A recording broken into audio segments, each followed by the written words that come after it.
오늘 하나님 말씀은 잠언 28장 26절 말씀 한 구절 말씀입니다. 우리 다 같이 한 목소리로 합독하도록 하겠습니다. 자기의 마음을 믿는 자는 미련한 자요 지혜롭게 행하는 자는 구원을 얻을 자니라. 아멘. 한 번만 더 읽겠습니다. 자기의 마음을 믿는 자는 미련한 자요 지혜롭게 행하는 자는 구원을 얻을 자니라. 아멘. 자, 오늘 본문은 아주 짧은 한 구절입니다. 하지만 꼭 기억하시면 좋겠다고 생각하는 한 구절입니다. 간단하게 요약해 본다면 자기의 마음을 믿는 자는 어리석은 자라 말씀하십니다. 하지만 지혜 안에서 걷는 자는 구원을 얻는 자가 될 것이다 말씀하십니다. 저와 여러분 인간들은 자신이 처한 시간과 공간 속에 늘 제한을 받습니다. 우리 인간은 자신이 처한 시간과 공간을 통해 늘 스트레스를 받게 되어 있습니다. 그 영향이 가벼울 때는 별로 생각하지 않으시지만 그 영향이 감당하기 어렵게 되면 우리는 언제나 그 시간과 공간 속에서 탈출해 보기를 원합니다. 이것을 조금 더 달리 표현해 본다면 그 시간과 공간 속에서 자유로워지기를 원한다는 사실입니다. 우리 인간은 언제 정말 자유로워질 수 있을까요? 사람은 자신들이 늘 영향을 받는 그리고 스트레스를 받는 그 삶의 경계를 한번 벗어나 보게 되면 자유를 얻을 수 있을 것이라고 생각하고 그것을 한번 멋지게 벗어나 봅니다. 그것이 소위 저와 여러분들이 말하는 휴가나 여행이 될 수도 있겠습니다. 하지만 이미 휴가와 여행을 가보셔서 잘 아시겠지만 휴가와 여행을 가시면 정말 거기서 여러분들이 참된 쉼을 얼마나 소유하고 참된 자유를 얼마나 소유하고 돌아와 보셨는지 아마 여러분들이 잘 아시리라고 생각합니다. 안타까운 사실은 우리가 휴가를 가고 여행을 간다고 생각하고 그 장소에 가보면 또다시 그 새로운 장소가 주는 스트레스를 받고 있는 저와 여러분들을 발견하게 되는 것입니다. 그렇게 보면 우리에게는 어떤 시간과 공간으로부터 정말 우리를 자유롭게 해줄 수 있는 진정한 쉼과 휴식이 없다는 사실을 저희들이 알고 있는지도 모르겠습니다. 그럼에도 불구하고 작년에 속았음에도 불구하지만 올해 또 우리는 휴가를 가고 여행을 갈 계획을 세우게 됩니다. 이런 삶의 반복이 어쩌면 우리 인생이다라고 말할 수도 있겠습니다. 그래서 이제 연세가 드시고요. 인생을 어느 정도 많이 살아보신 분들은 우리 인간이 정말 자유로워질 수 있는 그 순간이 언제가 된다는 사실을 은연중에 깨닫게 됩니다. 언제입니까? 아마 지금 저한테 대답은 안 하시겠지만 이미 대답을 하신 분들이 계시리라고 생각합니다. 저와 여러분 인간은 죽을 때에 정말 온전히 자유로워질 수 있습니다. 이 육신의 장막을 벗을 때에 진짜 자유로워질 수 있다는 사실입니다. 하지만 그것도 제한이 있습니다. 그냥 육신의 장막을 벗으시면 안 됩니다. 한번 따라하십시오. 주 안에서 벗어야 합니다. 자유로워진다고 아무 때나 벗으면 안 된다는 사실입니다. 주님 없이 벗어나는 것도 큰일입니다. 저는 부족한 인생을 살아오면서 특별히 하나님의 말씀을 통해 인간이 정말 자유로워질 수 있다는 방법을 발견하게 되었습니다. 오늘 본문 말씀이 어쩌면 그것을 말씀해주고 있다고 생각합니다. 한 번 더 따라하십시오. 지혜 안에서 걷게 될 때 우리는 자유로워질 수 있습니다. 그렇다면 지혜 안에서 걷는다는 이 말씀의 의미가 무엇일까요?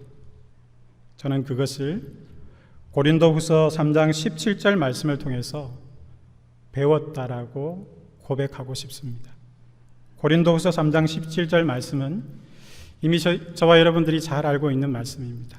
저를 따라하십시오. 주는 영이시니 주의 영이 계신 곳에는 뭐가 있다고요? 자유함이 있느니라 하셨습니다. 하나님의 참 지혜 되신 우리 주 예수 그리스도, 그리고 그 예수 그리스도의 영이신 성령, 그 성령이 계신 곳에 우리가 함께 있을 때에 우리는 참 자유로울 수 있다는 말씀입니다. 감사한 것은 하나님의 참 지혜 되신 성령께서 지금 우리 속에 좌정하고 계신다는 사실입니다. 하지만 그분을 모시고 있으면서도 우리는 어디 멀리 나가서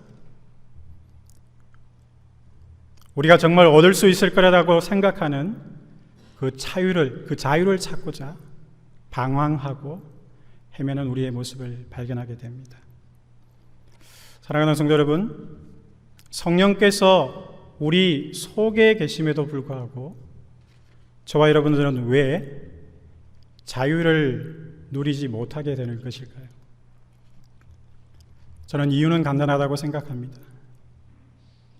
분명히 우리에게 자유를 주실 수 있는 분이 우리 속에 계심에도 불구하고 우리가 자유를 누리지 못하는 것은 우리 속에 계신 그분을 믿지 않기 때문입니다. 레크레이션을 할 때 빠지지 않는 게임이 있습니다. 오늘 제가 새벽 기도 때도 말씀을 드렸는데요. 눈을 수건으로 가리고 뒤로 자빠지는 게임입니다. 한 사람이 눈을 가리고 또 한 사람은 그 사람 뒤에 서서 그 사람이 넘어질 때, 뒤로 넘어질 때 받쳐주는 게임을 아마 해보셨으리라고 생각합니다. 넘어지려고 하는 사람은 수건을 두르기 전에 자기 뒤에 받쳐줄 사람이 어느 정도 거리에 있을지를 대충 잽니다. 그리고 나서 수건으로 눈을 가리고 이제 호각 소리가 떨어지면 뒤로 자빠집니다. 여러분, 그런데 자빠질 때 자기가 거리를 생각하고 시간이 어느 정도 걸릴 것이라고 생각한 그 순간에 도달했을 때 사람이 받쳐주지 아니하면 어떤 일이 일어날까요? 화들짝 놀라서 제가 여러 번 봤지만 수건을 바로 벗어버리고 아마 여러분이 상상하실 수 있으리라고 생각합니다. 아무것도 의지할 것이 없는데 뒤로 자빠질 바보는 없습니다. 곧 받쳐줄 대상에 대한 신뢰와 믿음이 없다면 우리는 뒤로 넘어지지 않는다라는 사실입니다. 받쳐줄 대상에 대한 확실한 믿음과 신뢰가 있으면 얘다 모르겠다 하고 뒤로 얼마든지 넘어질 수 있습니다. 그렇게 해보신 적이 있으십니까? 자기를 받쳐줄 대상에 대한 온전한 신뢰와 믿음이 있을 때 염려하지 아니하고 자신을 맡길 수 있다는 사실입니다. 여러분이 이 세상에서 가장 신뢰할 만한 존재와 대상이 누구이십니까? 물어보나 마나입니다. 특별히 여기 앉아 계신 분들은 전부 하나님이라고 고백하실 것입니다. 하지만 막상 하나님께서 나를 믿고 뒤로 한번 자빠져 보라고 하시면 왜 안 자빠지십니까?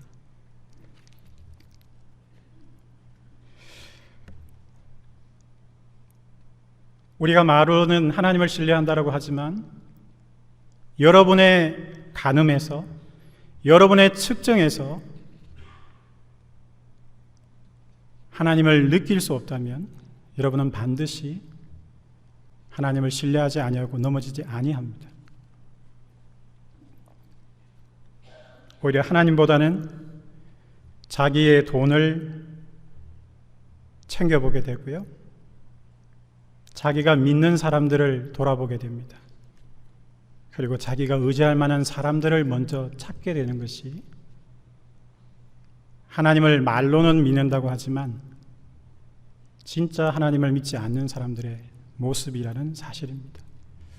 내가 분명히 자유를 주겠다라고 약속하셨는데 실제로는 그 약속을 믿지 않기 때문에 자유를 경험하지 못한다는 사실입니다. 왜 우리가 성령 하나님을 믿지 않습니까?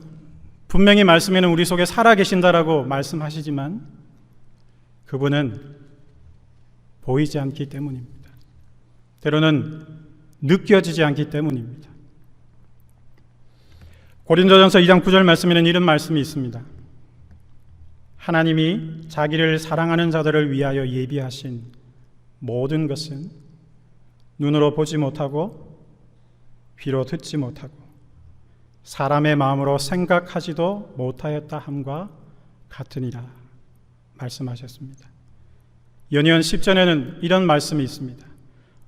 오직 하나님이 성령으로 이것을 우리에게 보이셨나니 성령은 모든 것, 곧 하나님의 깊은 것까지도 통달하시느니라 말씀하셨습니다. 11절 하반절에는 이런 말씀이 있습니다. 하나님의 일은 하나님의 영 외에는 아무도 알지 못하느니라. 12절 말씀은 이렇게 말씀하십니다. 우리가 세상의 영을 받지 아니하고 오직 하나님으로부터 온 영을 받았으니 이는 우리로 하여금 하나님께서 우리에게 은혜로 주신 것들을 알게 하려 하심이니라 하셨습니다. 다시 한번 말씀드립니다. 고린도후서 3장 17절 말씀은 주는 영이시니 주는 보이지 않는 분이신데 그 보이지 않는 주의 영이 계신 곳에 자유함이 있다 말씀하셨습니다. 인간은 단순합니다. 인간은 하나님을 믿지 않으면 반드시 자신을 믿게 되어 있습니다. 인간은 하나님을 믿지 않으면 자기의 마음을 믿게 되어 있다는 말씀입니다. 인간은 하나님 안에서 곧 성령 안에서 그 성령이 주시는 자유를 경험해 보지 못하면 반드시 자기 자신을 그리고 자기가 의지해 왔던 것들을 그리고 그것을 통해서 자유를 찾아보려고 다른 길로 가게 되어 있다라고 말씀하시는 것입니다. 때로는 사람들이 다른 사람을 사랑하면 최고의 자유를 얻을 것이라고 생각하고 그 사람과 결혼해서 그 사람을 통해서 자유를 누려보고자 합니다. 하지만 이미 경험해 보셨겠지만 자유를 누리기는커녕 사랑하는 그 사람을 통해서 최악의 속박을 경험하는 것이 바로 우리 인간입니다. 돈을 얻으면, 명예를 얻으면, 또 원하는 것을 얻으면 자유로워질 것이라고 스스로 믿고 그것을 추구해 보지만 그것을 추구하는 만큼 더 그것에 매여버리는 것이 바로 우리 인생이라는 사실입니다. 그렇게 매이다가 나중에 결국에는 믿을 것이 자기 자신밖에 없다는 사실 앞에 봉착하게 되고요. 결국 자기 자신만을 믿는 어리석은 자로 전락해버리고 마는 것입니다. 자기 자신을 믿고 자기 자신 안에서 스스로를 가두어 버리는 어리석은 자가 된다라고 말씀하고 계시는 것입니다. 오늘 본문 이 짧은 한 구절 잠언 28장 26절 말씀은 자기의 마음을 믿는 자는 어리석은 자라고 하나님께서 말씀하셨습니다. How stupid we are. 오늘 잠언 기자는 자신의 마음을 믿는 어리석은 길을 돌이켜서 지혜 안에서 너희들의 길을 가라라고 다시 한번 권유하고 있습니다. 지혜를 따라 걸으면 안전함을 얻는다라고 우리 하나님께서 말씀하십니다.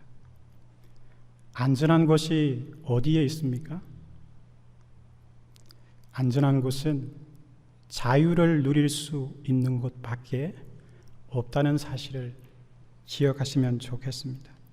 그 자유를 온전히 누릴 수 있는 곳은 어디입니까? 참 죄송하지만 눈에 보이지 않는, 하지만 우리 속에 지금 살아계신 하나님의 영이신 성령 안에서만 우리 인간은 참된 자유를 누릴 수 있다는 사실입니다. 우리는 가장 완전한 자유를 가장 가까이에 내버려 두고 가장 먼 곳까지 찾아가서 그것을 채워보려고 노력하는, 오늘 권사님들이 보여주신 헛된 곳에 가서 우물물을 마시고자 하는 어리석은 인생들은 아닌지 저와 여러분들을 돌아보기를 원합니다. 예수 그리스도께서는 이렇게 자유를 찾아 헤매면서도 단 한 번도 자유를 경험하지 못하고 자기 어리석음 가운데 철저히 죽어버려 있는 바로 저와 여러분들을 진짜 자유롭게 해주시기 위해서 당신이 죽으러 가셨던 것입니다. 제자들은 예수님께서 왜 죽으러 가는지 이해하지 못했습니다. 그래서 제자들은 자기 선생님이 죽음으로 내몰리실 때에 모두 다 그를 버리고 달아나 버렸던 것입니다. 예수님은 진정한 자유를 저와 여러분들에게 주시기 위해서 십자가에 죽으시고 부활하사 성령으로 다시 우리에게 들어오셔서 우리를 자유케 하시기 위해서 죽어야 한다는 사실을 아셨습니다. 죽어야만 부활할 수 있고 부활해야만 우리를 온전케 할 수 있는 자유로운 영으로 들어올 수 있기 때문에 그는 살 길을 선택하신 것이 아니라 죽을 길로 가셨던 것입니다.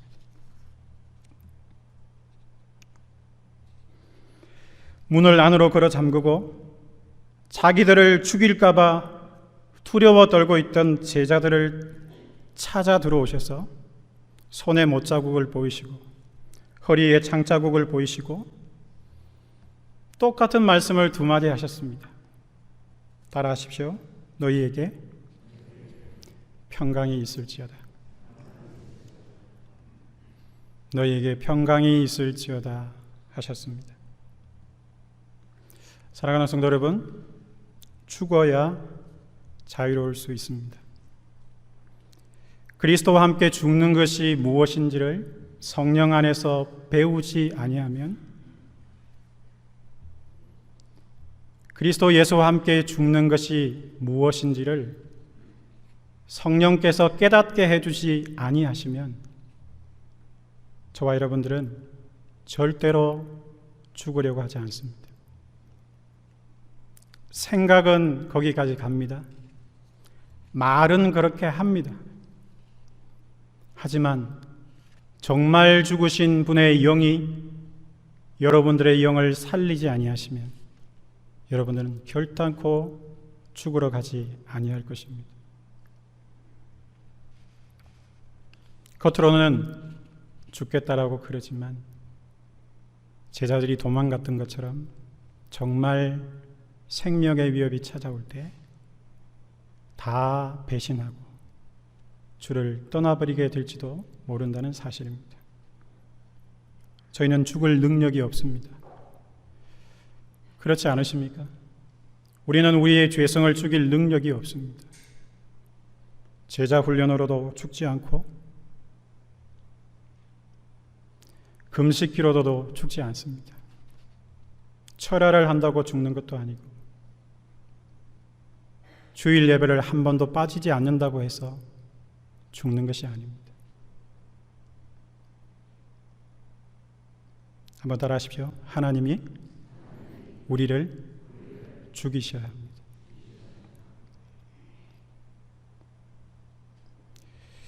우리는 참 사망 가운데로 먼저 내려가 보신 우리 주 예수 그리스도께서 성령으로 우리 속으로 들어오지 아니하시면 결단코 안으로 걸어 잠그고 있는 그 문을 열지 않을 것입니다. 오늘 이 시대의 기독교가 기독교가 된 이유는 건물이 없어서도 아니고 프로그램이 없어서도 아니고 역사와 전통이 짧아서도 아닙니다. 실제로는 그리스도와 함께 죽어본 적이 없기 때문입니다.